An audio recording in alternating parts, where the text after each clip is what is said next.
12월이 되면 노래 소리가 들려오죠.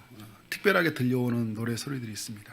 성탄을 알리는 노래가 영어로도 들려오고 동요로도 들려오는데 하나님을 만난 사람들에게 이런 노래 소리가 특별한 의미가 있죠. 주님이 이 땅에 오셨으니까. 우리 마음의 그 깊은 곳에서 그 주님의 사랑 때문에 노래가 나오는 사람들이 있고, 그냥 삶이 또 즐거워서 노래가 나오는 사람이 있고, 너무 슬퍼서 이대로 있어서는 안 되겠다 하면서 억지로 노래를 부르는 사람들도 있을 거예요. 노래는 여러분 아름다운 거잖아요. 그런 의미에서 우리 예배 후에 같이 노래하는 자리에 참여하시기 바랍니다. 아이들이 노래를 부르는 모습을 볼 때 어떤가요? 아름답죠. 내 자녀가 노래를 부르면 어때요? 성탄 발표회 때 내 자녀가 나가서 노래를 하면 다른 자녀는 아무도 안 보인다고 하잖아요. 내 자녀가 이렇게 안 보입니다. 유치원에서 발표회를 하면 내 아이밖에 보이지 않아요. 근데 여러분, 이 아이가 나를 위해서 노래를 부른다고 할 때 어때요? 굉장히 큰 감동이죠. 제가 이제 결혼을 늦게 했잖아요. 그전에는 아이들이 부모를 위해서 노래를 부르면 그런가 보다 하고 봤어요. 특별히 아빠 힘내세요 해도 아무 마음에 감흥이 없었습니다. 그런데 저희 딸 아이가 유치원에 가서 그 노래를 배워온 거예요. 제 앞에서 아빠 힘내세요 하원이가 있잖아요 딱 하는데 진짜 감동이 되더라고요. 그래, 이 아이가 있구나, 난 열심히 살아야지 이런 생각이 들었는데, 여러분, 자녀가 이렇게 노래를 불러줄 때 큰 기쁨이 있죠. 근데 여러분, 자녀가 노래를 부르기 전에 우리 자녀들이 알아야 될 일이 있어요. 부모의 노래가 먼저 있었다는 거예요. 아이가 임신했을 때 그 부부가 함께 부르는 노래가 있어요. 우리에게도 자녀가 생겼구나. 그 마음속에 왠지 모르는 노래가 나오잖아요. 이제 아이에게 어떻게 합니까? 이제 노래는 일상이 돼요. 태에게 어떻게 하면 안정적으로 잘 크게 하도록 음악을 틀어놓고, 엄마도 성질이 나지만 일부러 노래를 불러요. 아이를 위해서. 왜냐하면 아이를 다치지 않게 하기 위해서. 아이가 태어난 날 어떻게 하는가요? 또 노래를 부릅니다. 신납니다. 길거리 지나가면서 우리 아이 태어났어요. 그러고 싶지만 꼭 참는 거죠. 저도 그랬어요. 꼭 참았어요. 제가 한빛병원에서 저희 아이가 되게 위험한 상황에서 아이가 태어났거든요. 그러니까 유도분만을 하려고 했는데 심장 박동수가 너무 떨어지는 거예요. 의사 선생님이 빠르게 이제 안 되겠다, 위험하다. 수술로 진행을 하는 거예요. 그 소식을 듣고 밖에 앉아 있는데 엄청 긴장되더라고요. 아내고 다 이런 거 아닌가 이러면서 엄청 긴장이 되는데, 아이를 데리고 나왔는데 얼마나 기뻤는지 모릅니다. 그래서 밖에 나가가지고 제가 지나가는 사람 보고 말해주고 싶었어요. 우리 아이가 태어났어요. 차마 그럴 수가 없었습니다. 네. 그만큼 어떤 게 있다는 거예요? 부모에게는 노래가 있다는 거예요. 자녀가 태어나는 가정 속에서, 그리고 자라가는 가정 속에서 자녀를 향한 노래가 있다. 날마다 기막힌 새벽에 말씀을 전하시는, 새벽마다 전하시는 김동호 목사님 계시는데, 엊그제 그런 이야기를 하시더라고요. 처음 아이를 가졌는데 그 아이 이름이 부열이거든요. 근데 그 아이를 가졌을 때 공중부양된 줄 알았다더라고요. 공중부양. 그래서 이름을 지었는데, 부열이라는 뜻이 뭐냐면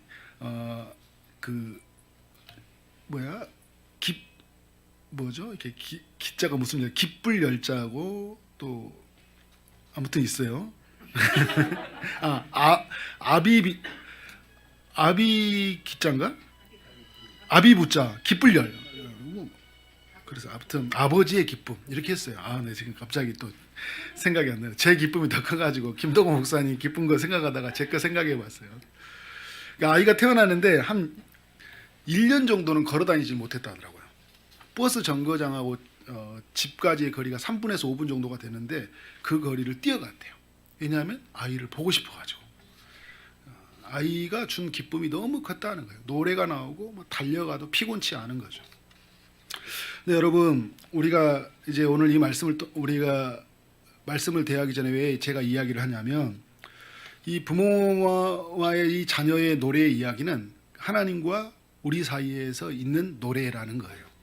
우리가 여러분 하나님을 만나면 노래가 나오잖아요. 그러나 하나님을 만나고 나서 더 하나님을 알아가면 우리의 노래가 있기 전에 누구의 노래가 있다는 걸 알게 됩니까? 하나님의 노래가 있다. 우리를 향한 노래가 있다는 것을 알게 됩니다. 오늘 말씀에 보면 그 하나님의 노래가 있잖아요. 너무나 잘 알고 있는 3장 17절 그 유명한 이 말씀이 우리를 향한 하나님의 노래이잖아요. 3장 9절부터 20절까지에서 내용과 1장 1절부터 3장 8절까지 내용이 전혀 다른 내용이거든요. 3장 8절까지 내용은 하나님이 심판하신다는 이야기예요. 죄에 빠진 사람들을 진멸하신다. 파괴하고 다 무너뜨리겠다는 굉장히 무서운 이야기인데 3장 9절이 되면서부터 뭐냐면 하나님이 내 백성을 축복하시는 자신에게서 낳은 백성을 하나님이 그들을 도우시고 그들을 하나님의 사랑으로 양육해 가시는 이야기를 보여줘요. 그래서 여러분, 그래서 오늘 3장 9절부터 20절까지는 어떤 내용이냐면 하나님이 자신의 자녀를 향한 양육 계획서와 같은 거예요. 얼마 전에 우리가 추수감사주일날 유아 세례를 했잖아요.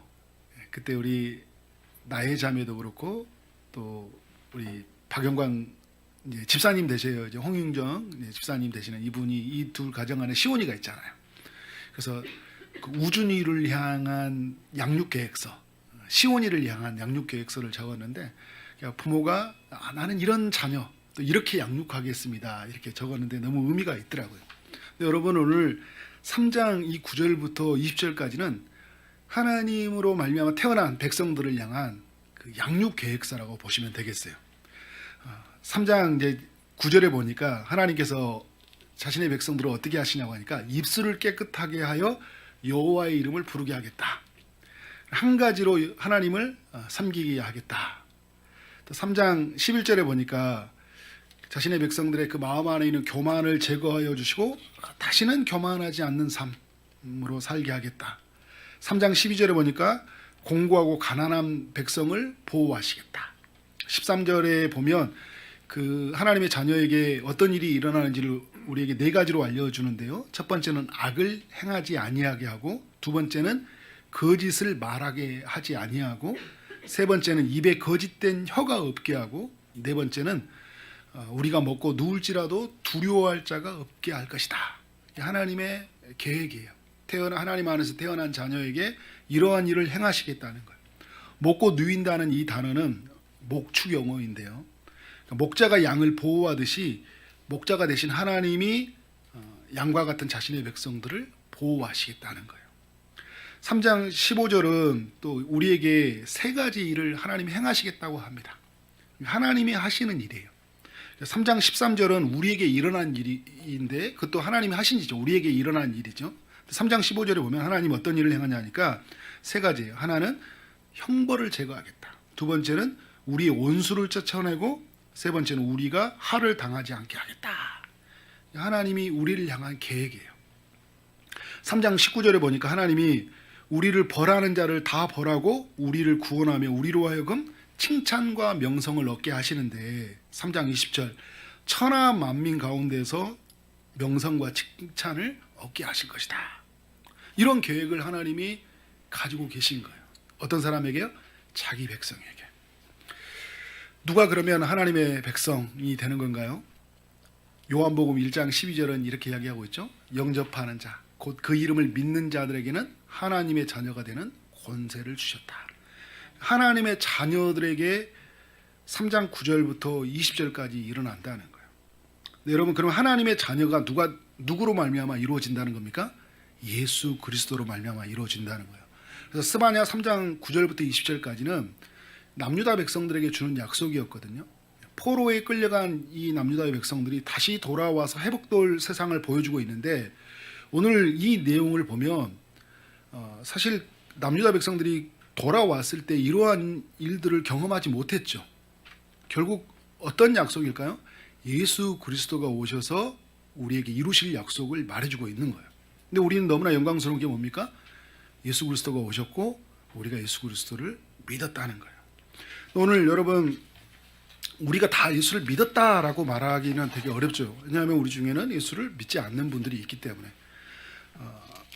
오늘 이 말씀을 보면 예수를 그리스도를 믿는다 이야기할 때 어떻게 이야기하고 있습니까? 여호와의 이름을 부른다라고 고백을 하고 있고, 그러고 나서 또 어떤 사람들이 이야기하고 있습니까? 공고하고 가난한 백성이라 이야기하는데, 이제 이게 마태복음 5장에서 산상수훈과 연결해 보면 심령이 가난한 자라고 이야기하는 거예요. 심령이 가난한 상태로 주님을 만난 사람. 그러니까 무슨 말입니까? 나는 영적인 파산 상태이고 내 힘으로 내 방법으로는 내 인생을 일으킬 수 없다고 그런 절망 가운데서 누구를 만나는 겁니까? 그리스도를 만나는 거예요. 예수님을 만나는 사람들. 그 예수 그리스도가 나의 구주가 되신다. 그런 고백하는 사람들에게 바로 하나님의 자녀가 되고, 그 하나님의 자녀가 된 자들에게는 오늘 3장 9절부터 20절까지 있었던 일들이 일어나는 실제가 된다는 거예요. 3장 13절에는 이런 이야기 하잖아요. 이스라엘의 남은 자는 악을 행하지 아니한다.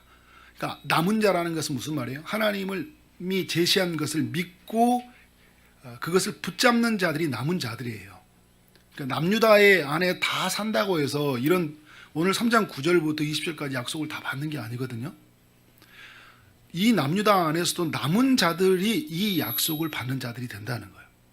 그러니까 오늘 우리로 적용해 본다면 교회를 다 다닌다고 해서 이런 약속의 주인공들이 되는 게 아니라, 오늘 이 약속이 바로 예수 그리스도로 말미암아 성취가 되어졌는데 예수 그리스도를 믿는 자들이 이 약속을 받게 되는 거예요.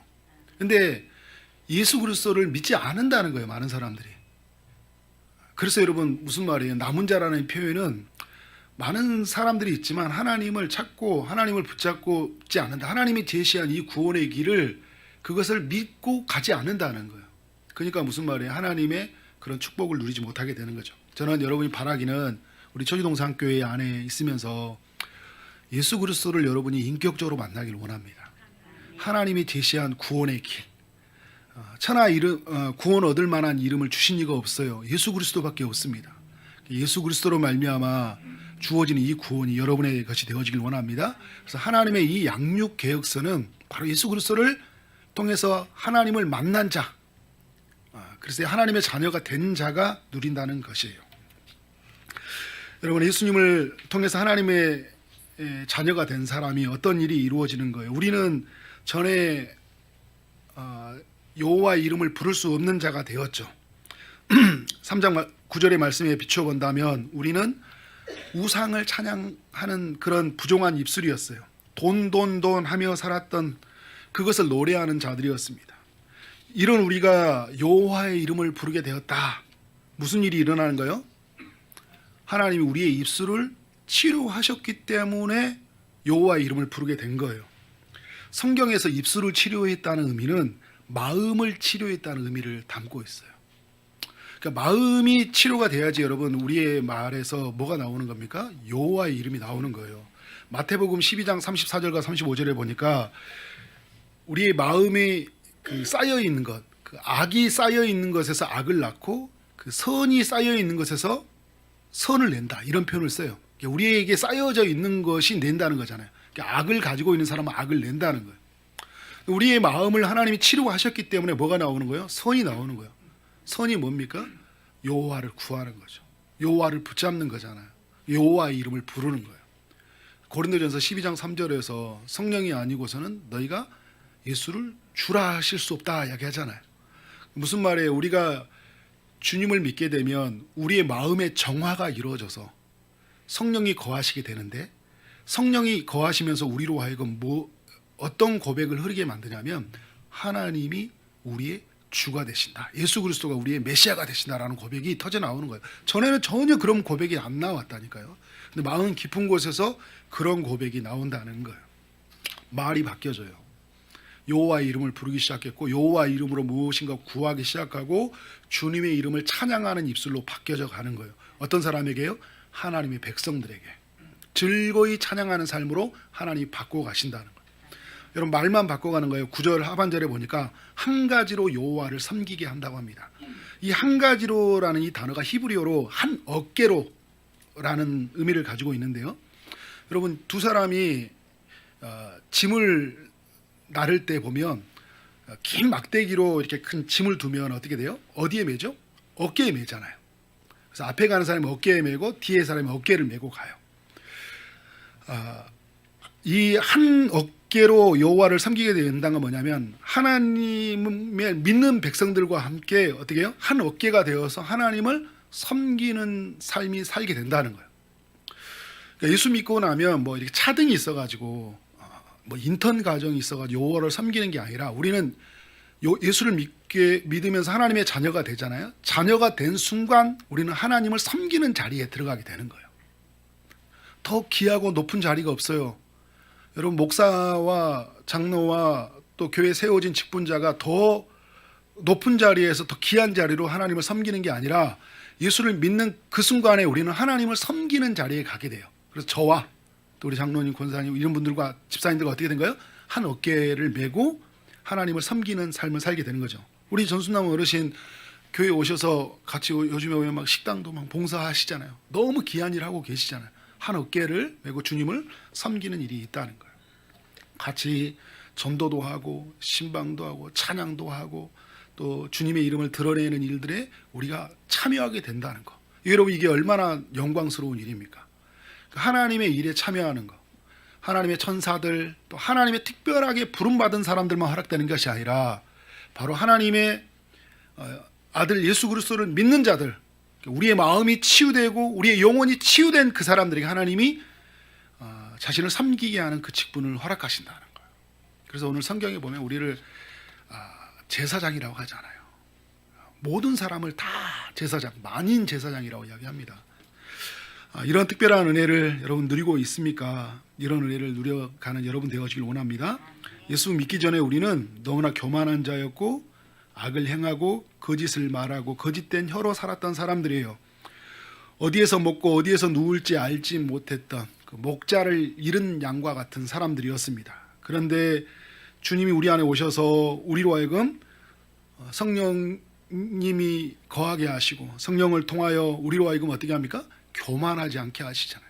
오늘 말씀에 보면 나는 자꾸 교만한데 오늘 또 늘 교만과 싸웠잖아요. 근데 오늘 말씀에 보면 교만하지 않게 한다고 했는데 나는 그러면 하나님의 백성이 아닌가라고 할 수 있는데 우리가 죽을 때까지 이 교만과 싸워야 돼요. 그런데 겸손하게 하시는 영이 우리 안에 오신 거예요. 그러니까 내 이전의 삶의 방식으로 살아가면 늘 교만하고 나를 드러내고 나를 자랑했거든요. 근데 내 안에 오신 주님이 어떻게 합니까? 그리스도를 바라보게 하셔서 나로 하여금 겸손하게 하시잖아요. 그러니까 이전에는 내 힘으로 겸손하려고 겸손이 되어지지 않았어요. 그런데 내 안에 계신 주님이 나를 어떻게 합니까? 겸손케 하잖아요.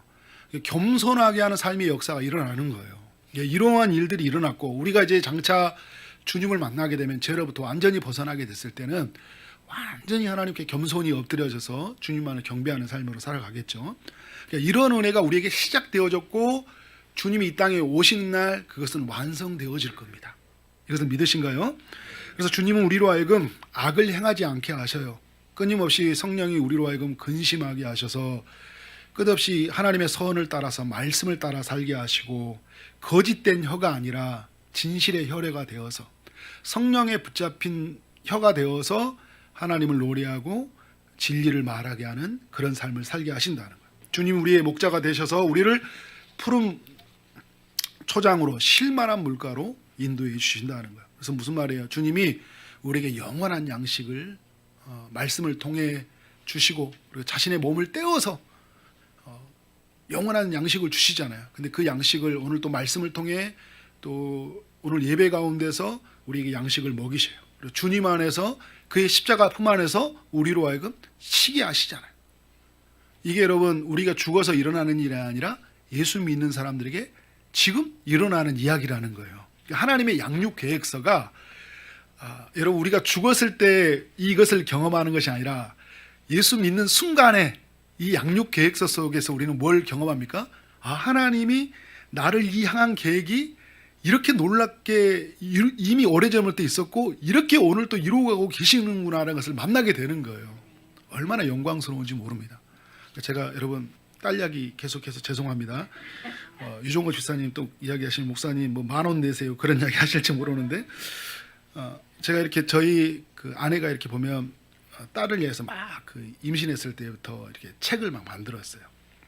근데 기록을 쭉 해놨는데 뭐 아이를 뭐 어떻게 키우겠다, 아이를 어떻게 사랑한다, 그리고 하원아 너는 이렇게 커라 막 다 해놨어요. 그래서 이제 이 아이가 이게 자주 이걸 봐요. 근데 자주 이걸 보는데 너무 이게 또 감사가 되면서 한편에 막 찔려. 왜냐하면 막 엄청나게 해준다 했더니 뭐 그렇게 뭐 아이한테 막 못할 때가 있잖아요. 근데 이제 아이의 마음에 그래서 울림이 있었던 그 이야기 하나가 뭐냐면, 하은아 어떤 일이 있더라도 하나님을 떠나면 안 돼, 이렇게 했었어요. 근데 너무 감사한 게 뭐냐면 이 아이가 아빠가 그 썼던 이야기 중에 무슨 일이 있더라도 하나님을 떠나지 말라고 하는데 막 이렇게 그래 나는 하나님을 안 떠날 거야 막 이런 식으로 이야기를 하는 거예요. 근데 하은아 정말로 너는 삶에 살아가는 동안 어떤 일이 생기더라도 절대 하나님을 떠나면 안 돼. 엄마 아빠도 다 사라지고 다 없어져. 그런데 하나님은 절대 너 없어지지 않으니까 하나님 절대 버리면 안 돼. 막 이제 이런 이야기를 했는데 모르겠어요. 이 아이가 어떻게 이제 그것이 그 믿음이 될지는 이제 우리는 다 알 수 없지만, 근데 중요한 건 뭐냐면 부모의 이런 어떤 이 양육 계획서 하나를 보더라도 이 자녀의 마음 속에 큰 울림이 있고, 이것이 가정 속에서 우리 이 계획서를 통해 서로 교제가 되는 게 얼마나 감사가 돼요, 그죠? 하나님이 오늘 성경을 통해서 우리에게 양육 계획서를 보여주고 있거든요. 근데 우리는 여러분 어떻게 돼요? 이걸 보면서 나의 아버지가 이렇게 말씀하고 계셨고, 그리고 주님은 나로 하여금 끝없이 나로 하여금 어떻게 해요? 주님을 붙잡고 주님을 증거하고 살아가고 있구나라는 그 음성을 들으면서 우리가 또 믿음으로 살아가야 되겠죠. 자, 이런 여러분, 이 모든 일이 어떻게 일어나는 겁니까? 우리 예수 그리스도로 말미암아 일어났다는 거예요. 예수님이 우리의 부패한 마음과 부정한 입술로 말미암아 살아갔던 우리를 어떻게 돼요? 대신 죽어주셨기 때문에, 우리의 교만, 우리의 악을 행한 것 때문에 우리의 그 악을 대신해서 벌을 받으셨기 때문에, 그러니까 우리의 형벌을 제거하기 위해서 대신 형벌을 받으셨기 때문에 우리에게 이런 일이 실제가 된 거예요. 우리가 화를 당하지 않기 위해서 십자가에서 화를 당하신 거예요. 우리가 칭찬과 명성을 얻게 하시기 위해서 가장 낮은 자리에 오셔서 우리가 당해야 할 수치를 당하셨기 때문에 우리에게 이러한 일이 일어난 겁니다. 그래서 18절부터 20절에 있었던 이야기처럼 주님이 우리를 칭찬과 명성을 얻게 하신다고 하죠. 주님이 친히 낮아주심으로, 가장 비천해 주심으로 말미암아 우리의 삶 안에 그 칭찬과 명성이 있게 하신다는 거예요. 필립 얀시의 책에 그 놀라운 하나님의 은혜라는 책이 있습니다. 그 책의 내용을 보면 그 바베테의 만찬이라는 내용을 소개를 해요. 그 만찬의 자리에는 좋은 음식들로 가득 차 있죠. 멋진 음식들이 있고 데코레이션이 꾸며져 있어요. 근데 그리고 그 만찬을 먹는 사람들의 웃음소리가 있죠. 행복의 겨운 소리가 있어요. 근데 그 이면에 주방에는 어떤 현장이 이루어져 가고 있습니까? 더러운 접시들로 이제 만찬이 끝나면 다 주방으로 들어오죠. 기름투성이의 냄비, 그 요리를 하기 위해서, 그리고 음식물 찌꺼기들, 휴지들로 가득 차 있습니다. 무슨 말이에요, 여러분? 이런 만찬 뒤에는 베푸는 자의 수고가 있다는 거예요. 오늘 3장 9절부터 20절까지 하나님의 우리를 향한 그 양육 계획서 뒤에는 뭐가 있다는 거예요? 베푸는 자의 수고가 있다는 거예요. 어떤 수고입니까? 주님이 우리가 받아야 할 모든 수치와 고통을 대신 받으셨다는 거예요. 그러니까 우리가 은혜를 누리도록 하기 위해서, 이 엄청난 은혜를 누리기 위해서 엄청난 대가를 지불하셨다는 거예요. 왜요? 우리를 너무 사랑하시기 때문에. 그래서 어떻게 보면 여러분, 하나님의 아들을 잃는 아픔이잖아요.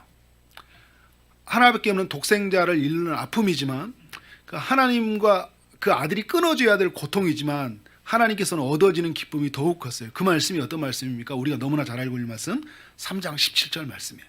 같이 한번 읽어보도록 하겠습니다. 시작. 너의 가운데 계시니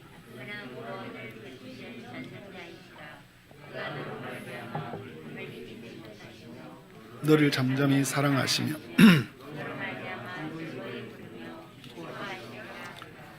아멘. 하나님이 어디 가운데 계신다고요? 우리 가운데 계신다고 합니다. 우리는 하나님을 떠나 사는데요, 하나님은 우리 가운데 계신다고 하고, 하나님은 우리에게 무엇을 베푸신다고 합니까?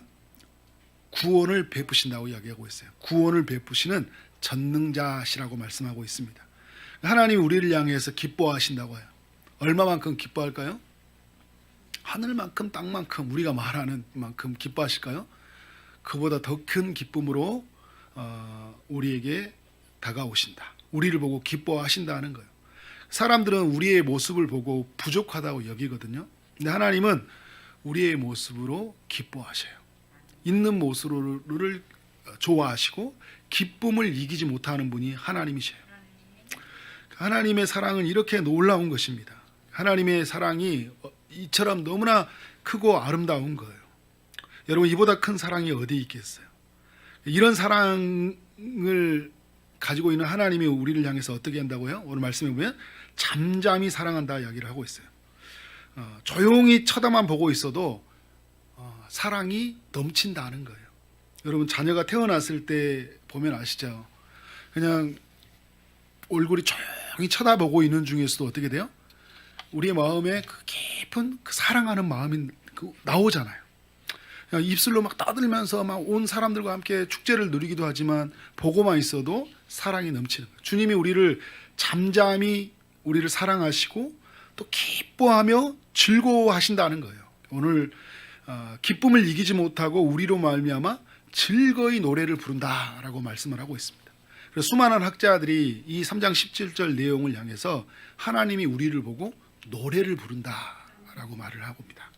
하나님이 우리를 보고 노래를 부르는 거예요. 우리를 낳으시면서 우리를 낳으시기 위해서 엄청난 대가를 지불해 주셨잖아요. 그 베푸는 자의 수고가 있었어요. 근데 여러분, 자녀를 낳을 때 그렇잖아요. 엄청난 고통이 있었지만 낳는 순간에 다 사라진다고 하잖아요.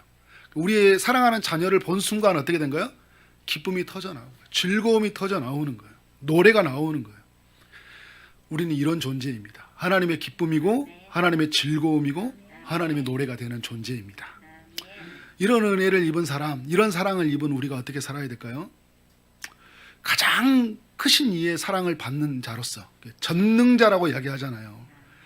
구원을 베푸신 전능자의 사랑을 받은 사람들이잖아요. 어떻게 살아야 될까요? 당당하게 살아야 되겠죠. 최고의 자리에 있는 사람이 최고로 큰 자가 나를 사랑하고 있는 거예요. 그래서 우린 살다 보면 누군가 한 소리 하고 그러면 우리 자존감이 바닥이 떨어지죠. 주머니에 돈이 좀 떨어지면 또 자존감이 바닥이 떨어져요. 또 미래에 살아가는 여러 가지들이 찾아오면 또 우리 안에서 아주 여러 가지 두려움들, 그로 말미암아 우리 안에 기쁨들이 다 살아가는 것을 보게 됩니다. 그러나 우리가 하나님의 사랑을 받은 자로서 우리를 보고 하나님이 노래한다는 이 사실 앞에서 우리가 어떻게 살아가야 될까요? 당당하게 기쁨으로 살아가야 된다. 그래서 우리의 삶은 14절의 삶이어야 됩니다. 14절 말씀 같이 한번 볼까요? 같이 한번 읽어보겠습니다. 시작. 시온아 따라 노래할지어다. 이스라엘아 기쁘게 부를지어다. 예루살렘에 따라 전심으로 기뻐하며 즐거워할지어다. 우리를 향해 어떻게 살라고 이야기하고 있습니까? 노래하라고 합니다. 어떻게 노래합니까? 기쁘게 노래를 부르라 이야기를 하고 있어요. 전심으로 기뻐하라고 하는 거예요. 우리 온 마음으로 하나님을 기뻐하며 노래하라는 거예요. 왜냐하면 주님이 우리를 위해서 구원해 주신 것들, 또 그 아들을 대신하여서 형벌을 받게 해주시고 수치를 당하게 하시고 가장 비천한 자리에 거하게 하시는 그런 엄청난 대가를 지불하시면서 부어주신 그 사랑이 너무나 크기 때문에 우리는 어떻게 살라는 거예요? 이렇게 기뻐하고 즐거워하며 노래하며 살라는 거예요. 예수 믿는 삶은 노래하는 삶이에요. 그러니까 우리가 주어진 것을 막 이 세상에 보면서 주어져 있기 때문에 오늘 뭐 한 주 동안 내가 어떤 일을 해서 어떤 소득이 있고 또 어떤 결과치가 있어서 기쁜 일이죠. 이건 너무나 감사한 일이에요. 그러나 우리는 여러분 이것을 갖기 전에 이미 뭘 가진 자가 되었어요? 이미 모든 것을 가진 자가 되었다니까요. 우리는 전능자가 베푸는 그 구원의 초대가 된 사람들이에요. 우리는 하나님의 자녀가 된 사람들이다. 우리는 하나님의 기쁨이고 하나님의 즐거움이다라는 것을 우리는 잊지 않아야 됩니다. 어떤 순간이 찾아와도 우리는 기쁨을 잃지 않고 두려워하지 않아야 된다. 우리 16절 말씀을 볼까요? 같이 읽어보도록 하겠습니다. 시작. 사람이 예루살렘에 이르기를 두려워하지 말라. 시온아 내 손을 늘어뜨리지 말라. 3장 17절의 말씀이 있기 전에 우리로 하여금 주는 교훈이 뭡니까? 두려워하지 말라는 거예요. 내 손을 늘어뜨리지 말라. 여러분 너무 큰 두려움이 생기면 손을 놔버리잖아요. 아무것도 할 수 없는 상황이잖아요. 우리의 신앙생활에 큰 방해거리가 있다면 바로 두려움이에요. 하나님은 살아계신 거 알지만, 하나님의 사랑도 알지만 하나님이 눈에 보이지 않으니까 어떻게 살아갑니까? 눈에 보이는 것 때문에 많이 두려워해요. 미래 때문에 두려워하고, 몸이 아파서 두려워하고, 힘든 소식이 들려오면 두려워하잖아요. 어떻게 될까? 손이 늘어뜨릴 만큼 힘든 소식이 찾아오면 두려움에 우리가 휩싸이게 될 때가 굉장히 많이 있습니다. 그때마다 여러분 우리는 뭘 해야 될까요? 하나님을 바라봐야 돼요. 하나님을 향해 노래해야 돼요. 그러면 슬픔이 기쁨으로 바뀌어가는 여러분을 보게 될 것입니다. 두려움이 담대함으로 바뀌어 있는 여러분을 보게 될 거예요. 그리고 여러분을 향해 부르는 하나님의 소리를 듣게 될 겁니다. 내가 하나님을 노래하고 있는 줄 알았더니 하나님이 나를 보고 노래하고 있구나. 그래서 여러분 어떻게 돼요? 그 힘든 순간에 그 늘어뜨리는 손이 어떻게 될까? 하나님을 찬송하는 손이 되고 다시 하나님의 일하심의 통로로 쓰여지는 손이 되는 거예요. 그리고 다시 주의 일들을 감당하고 다시 주를 증거하는 우리의 삶이 되어진 줄 믿습니다. 주중에 그 소통 전문가 김창욱 씨가 그런 이야기를 하더라고요. 그런 이제 영상에서 내용 중에 이제 그런 사연을 이야기하더라고요. 여러 가지 그 앉아 계신 분들과 소통하는데 어떤 분이 이제 40대 중반이에요. 뇌출혈로 쓰러져 가지고 이제 일어나셨던 분이 그 사람이 이제 그 회복이 되어졌던 게 뭐냐면 그 김창욱 씨 강연을 계속 듣다가 마음이 회복이 됐대요. 그래서 그 강연의 자리에 와가지고 김창욱 씨한테 이야기를 한 거예요. 김창욱 씨 힘들고 어려운 일이 있더라도 저 같은 사람이 김창욱 씨 강연을 듣고 이렇게 힘을 내고 있다는, 그러니까 내가 용기를 갖고 있다는 걸 아시고 힘을 내시기 바랍니다. 이렇게 이야기한 거예요. 근데 그때 김창욱 씨가 울더라고요. 곧바로. 그 밑에 있는 뭐 댓글도 보니까 막 김창욱 씨가 이렇게 운 걸 처음 봤다 이야기하더라고요. 그 안에서 엄청난 큰 애로움이 있었겠죠.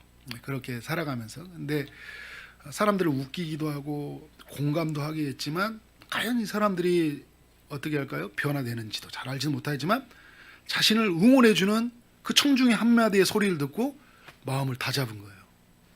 여러분 우리가 저도 목회도 할 때 저희 또 가장으로서 저도 이제 뭐 최근에 뭐 어머니 뭐 여러 가지 일들이 있죠. 그러니까 이런 일들을 할 때 되게 힘들 때가 있어요. 힘들 때가 있는데 그런데 어떤 사람이 주를 찾고 주님을 막 만나가고 이런 일들이 막 보게 되면 다시 용기가 나는 거예요. 이 말씀을 전해지고 이 말씀을 막 새벽에도 나누고 막 하는데 목사님 오늘 말씀 때문에 은혜를 받았어요. 그래서 막 개인적으로 막 간증을 보내주고 일하심이 나누면 되면 엄청난 힘이 나는 거죠.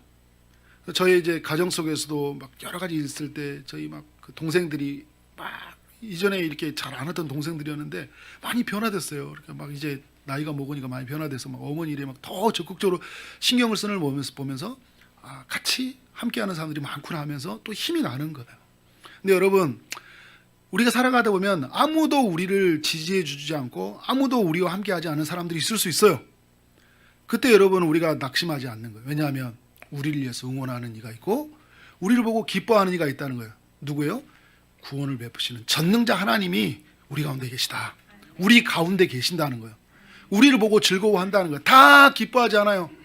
아무도 반응하지 않아요. 그런데 하나님은 즐거워한다는 거예요. 하나님 막 잘한다 최만석, 잘한다 조지동산교회, 잘한다 박안식, 너무 잘한다 응원하고 있는 거예요. 여러분 이 사실 앞에 용기를 가지시고 날마다 하나님을 노래하는 삶 되길 원합니다. 오늘 또 하나님이 들려오는 노래의 소리에 감동하시고 그 소리에 안에서 힘을 내시고 살아가길 바랍니다. 그래서 예배 후에 우리는 뭘 해야 될까요? 다 같이 노래를 불러야 되겠죠. 이선 자매가 작곡한 노래를 가지고 그렇게 나아가는 여러분 되어지기를 주님의 이름으로 축원합니다. 아멘.